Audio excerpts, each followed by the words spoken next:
This week, I've been reading Francis's book, Eternity Now, here and there. I find myself reading it.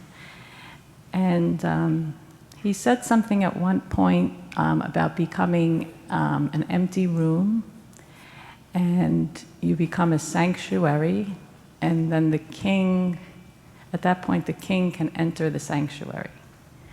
So I'm trying to understand if what you're saying is that the king is already on the throne in the sanctuary, and that somehow it's emptying this way?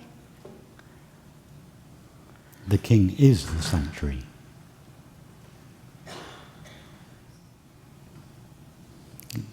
Francis's metaphor was obviously, I'm not trying to improve Francis's metaphor, that was obviously said in response to a different question, but I would recommend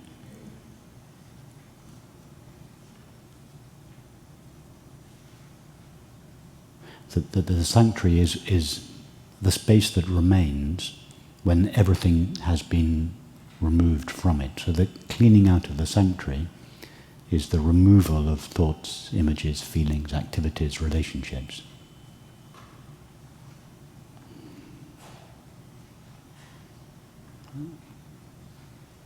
What remains is the royal presence.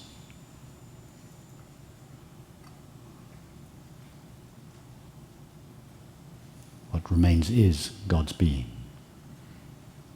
This self-luminous or self-knowing, aware presence.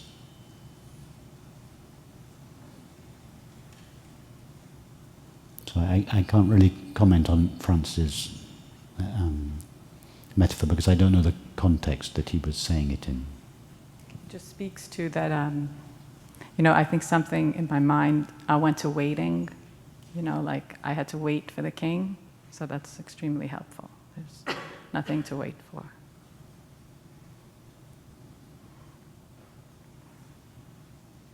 You are the one that is waiting, not the one that is waited for. Instead of, you can trace your waiting in two directions, either towards that for which you are waiting, or you can trace it in the opposite direction, towards the one who is waiting. So if you go towards the one who is waiting, and you keep on going back, further and further and further, as you go back, that one will begin to lose its qualifications as you travel back through layers of feeling and thought. That one will be gradually divested of all the qualities of experience. And when you get to the raw I, the unqualified I, that is God's presence. That is what you were waiting for.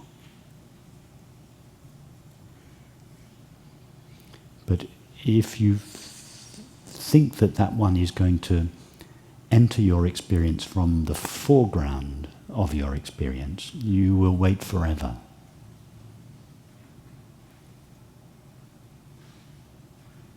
It's like my uncle used to have a nanny when he was young, who believed in the second coming. And every Saturday she would pack her suitcase. This is true. She would pack her suitcase and go and sit in the kitchen, by the kitchen table with her suitcase next to her. And she would sit all through the night because she thought that the second coming the second coming would take place on a Saturday night. So she sat with her suitcase ready for the second coming. And the second coming didn't happen because she was looking for it in the wrong direction. She was looking for something to appear in the foreground of her experience. And it prevented her from experiencing the true second coming, which is the revelation of our essential being after it has been divested of its limitations.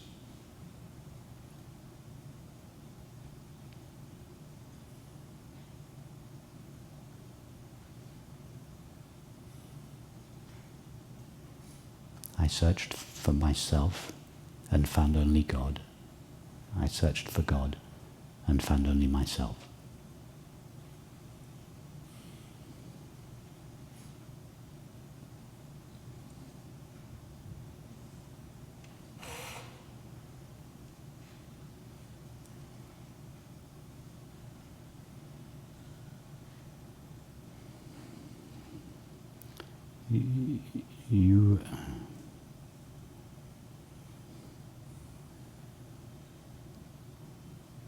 You are intensely devoted to God.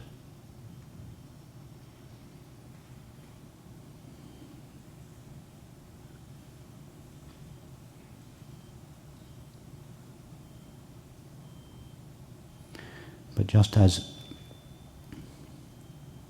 attention is awareness directed towards an object, so devotion is love directed towards an object.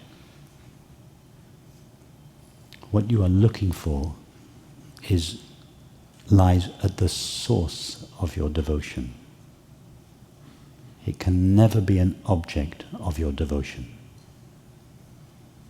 So this shift has to take place in you now, where your devotion no longer takes you outwards towards the object of your devotion, however noble this object might be. But your devotion begins to sink inwards in the opposite direction to the source from which it rises. That is what you are truly devoted to.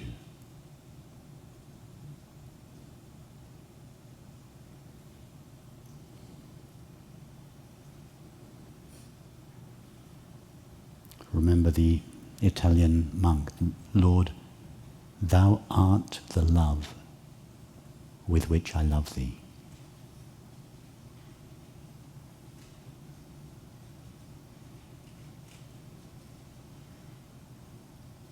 Love is not something you give to God or extend towards God. Love, God is the love with which you love God. God is the love from which your devotion proceeds, not something your devotion can go towards.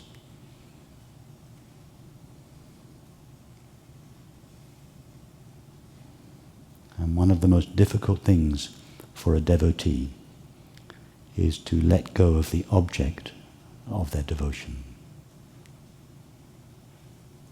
But at some point you have to do that.